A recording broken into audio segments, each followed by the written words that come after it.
Did you ever hear from the old gang, guys that you played with back then, like Peter Green or Clapton, or? No, not too often. Peter Green, I fear, is not in a very good condition since he freaked out in the '60s.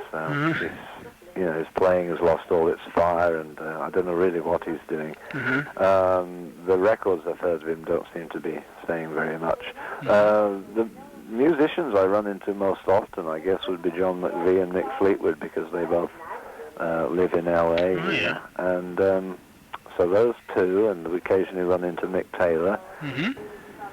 And that's about it, really. It was sort of your reunion with McVie and Taylor that made you decide to get the Bluesbreakers back again? Yeah, that's correct, yeah. And, it's a good job we did. Like I say, it could only be a short tour. We did 6 months, and we did enough shows there to show that there was a new audience for it. They were all young people, and it was almost like the '60s again, where it was the same age of audience discovering a new music, although the blues had been going on for decades before. Do you think that the 1980s have seen sort of a resurgence in the popularity of the blues with people like Stevie Ray Vaughan and Robert Cray and those types? Yeah, they've certainly done a lot to broaden the scope of the blues, and I think it's been terrific. And there are signs, of course, that we are in the middle of a blues revival, and the more people who break into the charts, so to speak, are going to turn more people onto the music itself.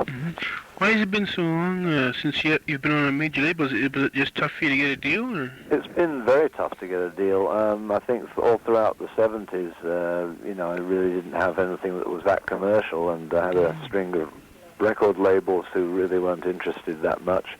And then we hit the recession in the record business, where everything was, in the early '80s, everything was geared. If it wasn't a video, then you couldn't use it. So, that was another factor.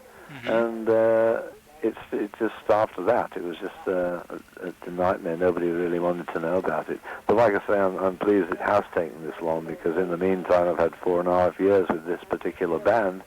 And, like I say, it's the best band I've ever had, and we really have matured tremendously over these years.